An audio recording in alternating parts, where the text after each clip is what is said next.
Hello and welcome to another episode of Bolts and Booze. Thanks for stopping by the channel. If you like F-150s and other vehicles, nothing stays stock in this garage, so be sure to check out the channel. But that being said, let's get on to what this video is about.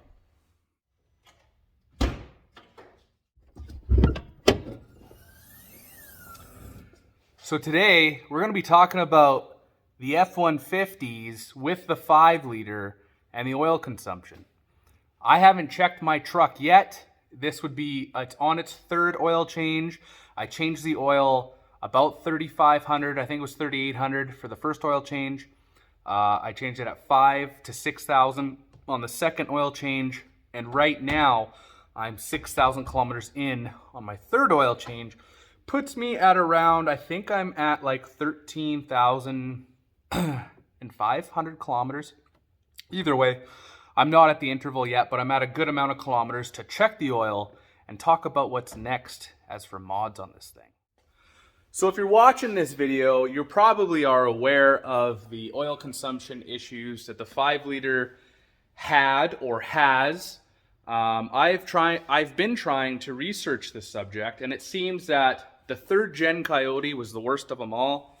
So around the 2018 mark, I think it was, that had the most issues based off what I'm able to research.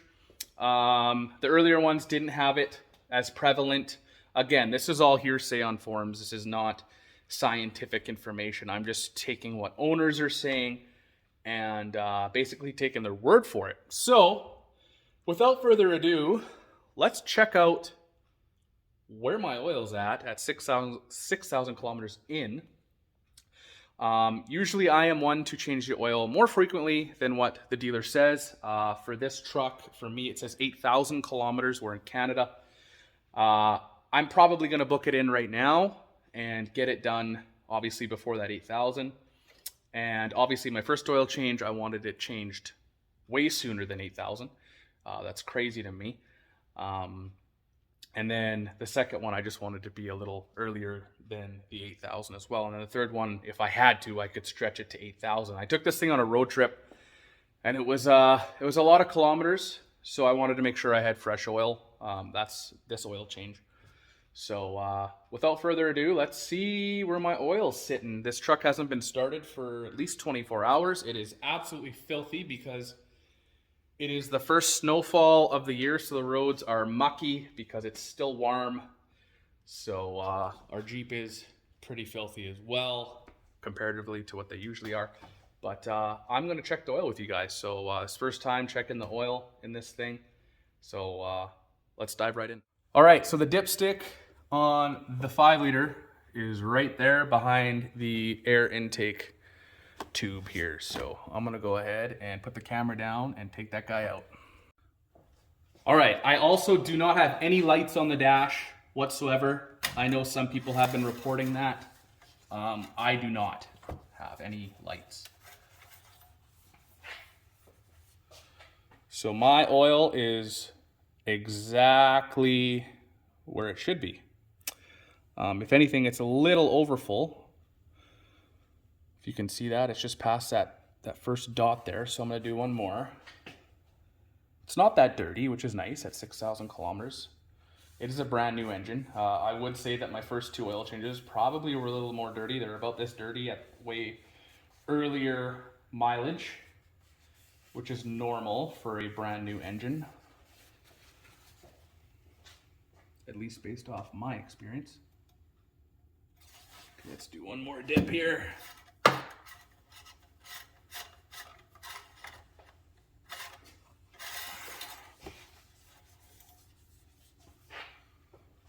Yeah, same. So it's right full, which is awesome to see.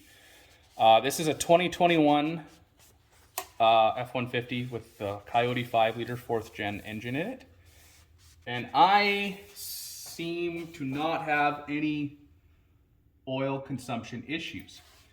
Now, why am I doing this video on the 2021? Because I jumped on the forums. I didn't want to talk to you guys on the other end because that's just silly.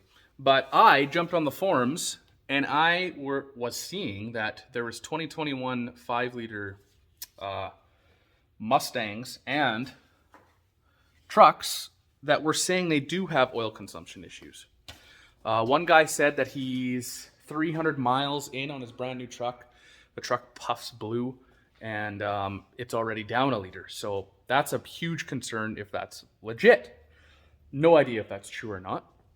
But that just got my gears spinning, saying, well, I need to check mine and see if I have the same issues. Again, I haven't seen any warning lights or anything, which, again, warning lights are prevalent if you are burning or consuming oil. And I don't know if it's a PCV issue or if it's an internal engine issue. I haven't dove that deep into it yet, but I do know that it's a potential issue overall. So that brings me on to my next modification for this thing. And probably you guys have guessed it. It has something to do with oil and the PCV system. And it is a catch can.